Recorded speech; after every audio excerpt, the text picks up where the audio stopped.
Hey everyone, this is Satvik Bhardwaj, and today I just wanted to talk about my theories which are present on LinkedIn. So, without further ado, let us begin. So, consider an action. S is equal to Lagrangian dt. For light, it would be 0. So we've just discussed generalized principle of equivalence, and the generalized principle of equivalence, as mentioned in my previous paper, is not just limited to the two forces which are the gravitation and the electrostatic. It covers all of the four forces which are, so this for the Lagrangian it would become sigma F is equal to sigma ma. Sigma F is equal to sigma ma. Sigma F is equal to sigma ma. Sigma F is equal to sigma ma. This is for the first force, this is for the second force, this is for the third force, and this is for the fourth force. Okay, so if you've gotten this, so what that means is the left hand side and the right hand side, you gotta add it. So you add it for the four forces, right? So once you've gotten this idea, let us move on. Let me rub this page.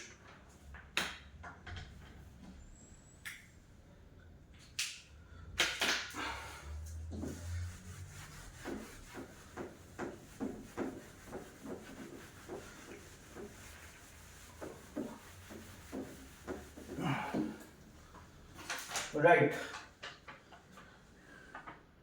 So now, if you would have seen my paper on quantum singularities, quantum fluctuation singularities, then I would like to give you uh, a picture of the generalized principle of equivalence.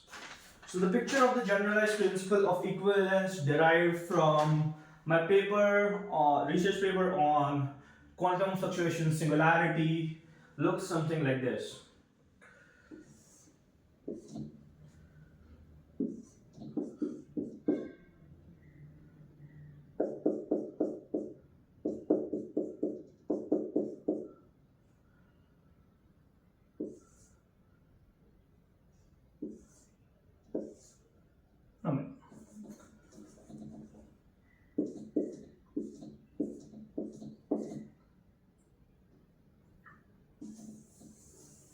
Okay, so it looks something like this.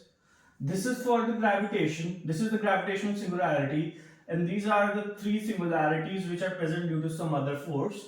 And this here is a random area which can be engulfed in any way in the singularity. And this place is the electrostatic.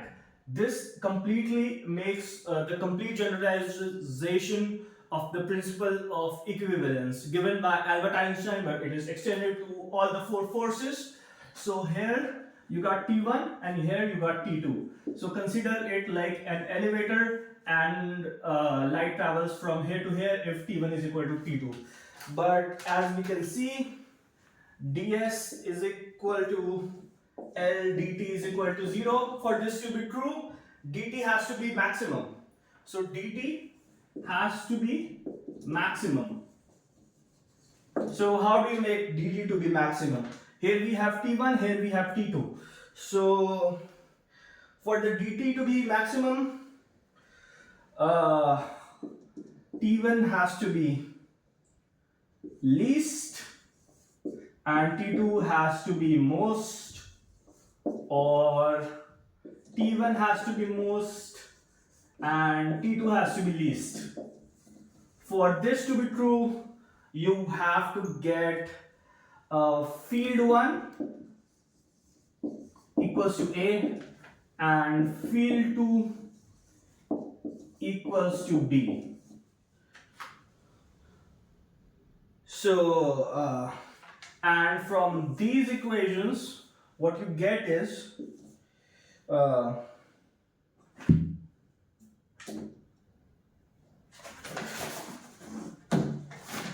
For this to be true, what you get is, because AB has to be, the field has to be, I mean, I don't have any words to explain, but I will just write the equations which are true. dt is equal to 0. Okay, so these are the equations, and we'll get to this by writing the quantum singularities. So how do you think we'll get the quantum singularities? And this and everything of this implies, okay, here it implies that sigma p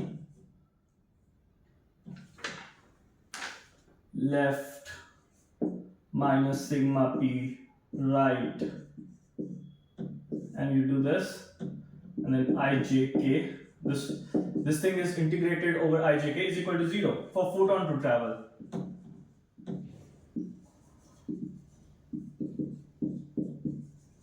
And this applies to the, for the photon to travel, this applies to the generalized principle of equivalence.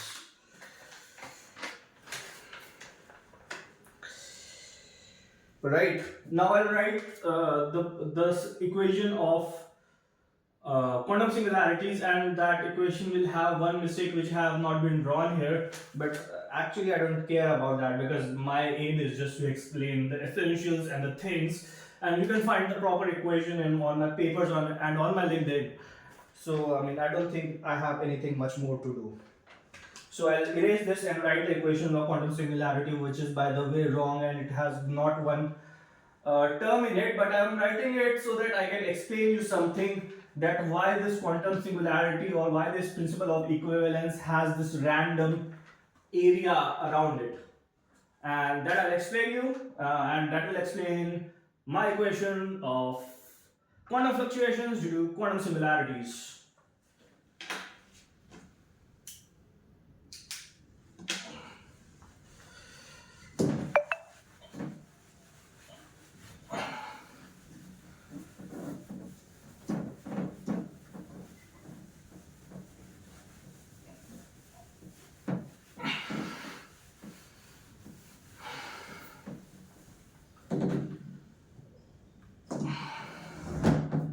Okay, here I'll just write the equation of quantum singularities, which are, okay, you saw the equation, right, of AB dt is equal to 0 integral, and so I'm gonna write it here.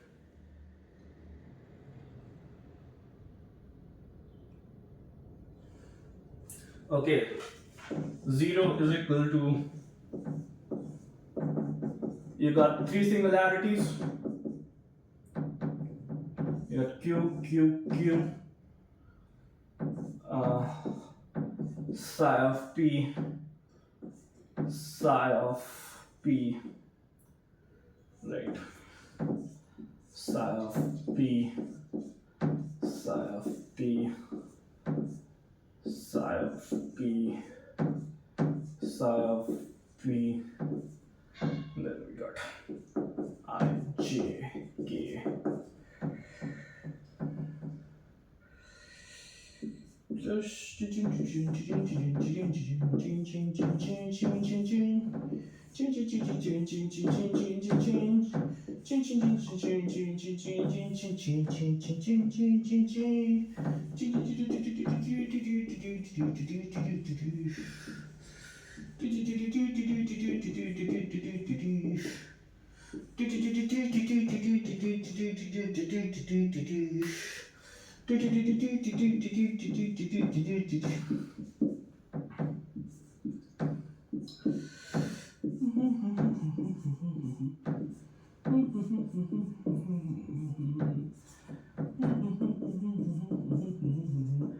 Okay, by the way, how do you think you get these singularities? You got one time singularity and three spatial singularities, which define how an electron is embedded, or quantum fluctuation is embedded in our universe.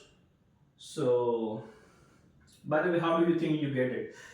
You get it by looking at how a photon is absorbed in an electron, and for that reason, depending upon the weight of the quantum fluctuation, different singularities can get made. Basically, what these similarities are event horizons of an on the electron. So, I mean, I don't know but I don't care. So, what this term? Okay, so previously we've seen in the complete generalization of the principle of equivalence that we had an area engulfing the entire thing. So that area comes from this term. And this term, the reason why it makes an area is because this thing is actually I and j. So this thing makes actually this thing in the complete generalization principle of generalized principle of equivalence. So this thing makes an area this way, right? So that's that. And people usually are very incredibly confused about why does they don't understand quantum mechanics for many reasons. And the primary reason I suggest would be they cannot conceive for an electron to act like a black hole and to have an event horizon. And the second thing is that they do not understand why is an event horizon of an electron and an electron to act like a singularity anyway comparable to the rest of the quantum mechanics which has been previously developed. So let us see that. Let us see the double slit experiment. Okay, so you got a source here, you got slits here, and you got a screen here.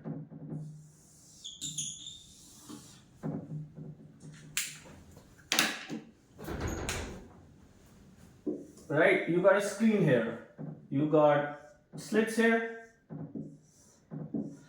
So when electrons go here this way, or when photons go this way, people say, okay, so here we will get an interference pattern because it acts like a wave. That's completely right. But what if there was an electron here? What would happen then? When a photon would come here, it would get absorbed by an electron, and the electron will absorb the photon. And you say, okay, the observation is made, hence since the observation is made, the photon stops behaving like a wave.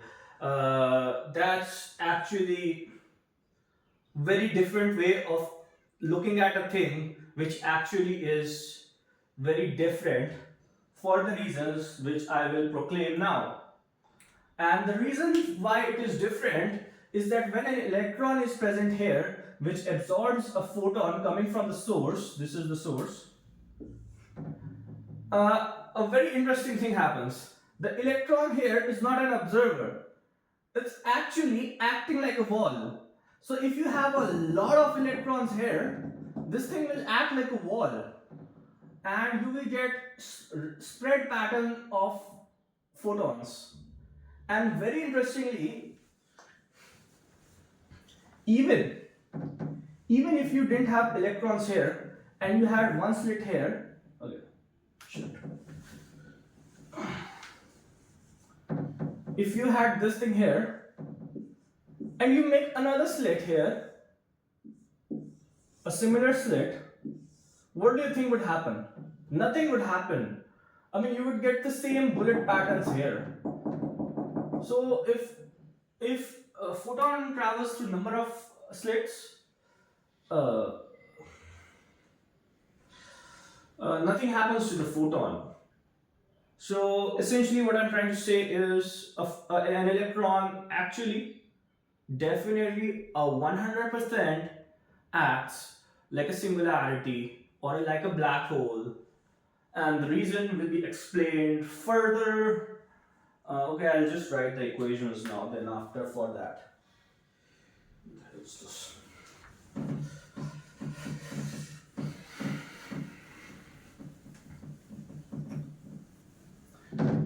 So previously, and if you would have seen my first paper, you might have gotten to know about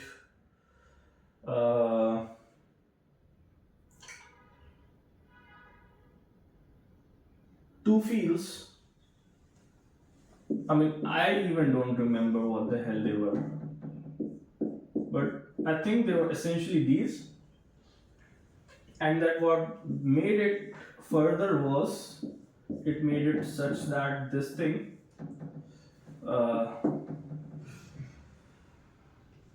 I think it's something like that, yeah, is equal to 0 or a constant. Yeah, I think this, so you get these equations, and I don't know, I might have been writing this all wrong because I just wrote it on a paper or somewhere, something like that.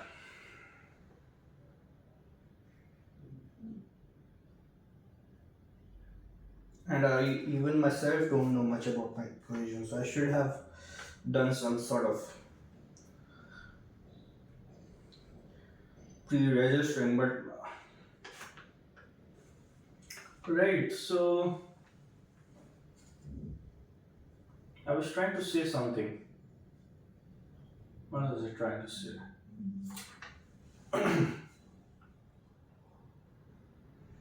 I was trying to get to a very important point.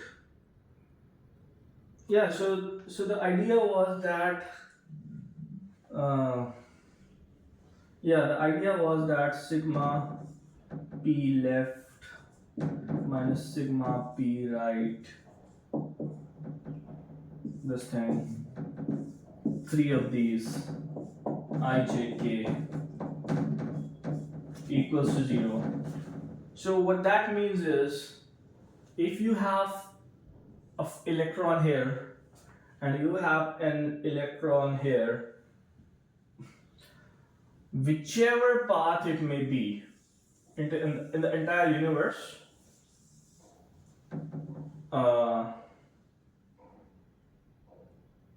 where this equation is satisfied, the photon travels through the path, whatever the path it is, right? So you get that, and a photon gets absorbed on an electron's event horizon. Electron has an event horizon, so it gets absorbed on it.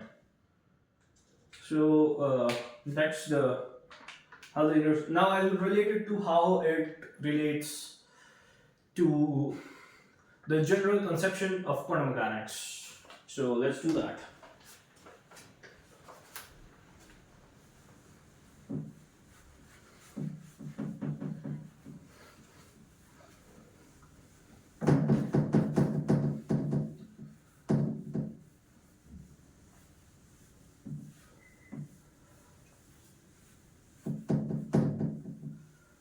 So in a general conception of quantum mechanics, consider you have an electron and it releases a photon. So the photon release is kind of like this because this thing is spinning.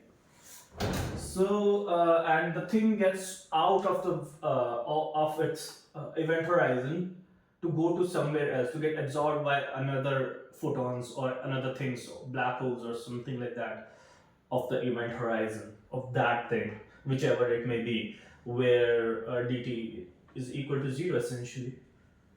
So a very interesting thing happens, that whatever the momentum it has exerted, the same kind of momentum,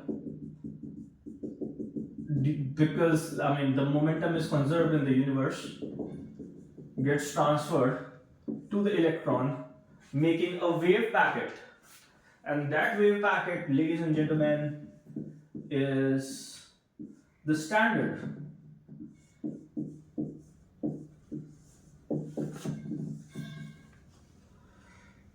Fourier transform uh, of an electron. So whenever the electron absorbs, so for instance, if an electron absorbs a photon, it becomes a point particle. So that's the reason why it is seen as a bullet on the screen when light is shown. Light has when light hit. Consider this to be a source of electrons, and consider this to be light, and so light gets absorbed by this wall, this electron which goes here, and it stops. It essentially absorbs and becomes a point particle and acts like a bullet. And so it acts like a bullet and it hits the screens. Now consider if we make another slit, right? We make another slit and we have photons here, and we have another slit here, still, and we have a screen here, still. The bullet like, because light has been shown here from behind these slit, the first slits. So these will act like quantum singularity, and these will hit here again like bullets. But consider here to be one electron which has been hit by a photon and which acts like a bullet, and there is another photon which is here, sorry, another electron, and the path between these two, whichever it may be, equates to zero. The dt between these equates to zero. That is summation of p left minus summation of p right, integral over ijk equates to zero. The photon travels, and the moment the photon travels, okay, I'll draw it for clarity. And the moment the photon travels, the electron again becomes a wave packet, and that wave packet would become something. So consider this, and this is the photon traveling. So equivalent momentum would be transferred to the electron, and so it will become a wave packet, and the wave, its equation will be given by this equation.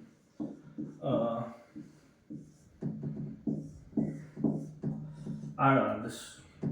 I don't remember any equations or something. Who cares? So it becomes like this, and this becomes a wave packet going this way. So this is essentially how it all works, and I think the mystery of quantum mechanics is completely solved. And I expect everyone to watch these videos and acknowledge my contribution and my life's contribution towards this endeavor of solving quantum mechanics. Ladies and gentlemen, thank you for watching. I don't know what else to say, but I expect people to give me the contribution and the recognition that I did it. Obviously, because I did it, and I'm not doing it on a paper. I'm not writing a research paper here because I don't like writing research papers. Who gives a? I don't like prestige. I don't like research papers. I believe in communicating openly, and I also don't like journals because I think scientific journals are basically a waste of everyone's resources and time. Essentially, what you need to do is write a research paper and post it on LinkedIn, and whoever your friends or connections will be, they will like it, and if they want to cite it, they will write the citation and will get an algorithm or anything. So I think LinkedIn is a pretty good scientific resource for giving your scientific opinions and everything else, and I think this traditional form of journals should be dead, because this work is not done on a journal, because no journal would accept me, and I didn't care about any prestige or something. I didn't even go to complete my master's or PhD. I just have a bachelor's. So this was my rant, and this is on LinkedIn. Thank you very much for watching, everyone. Goodbye.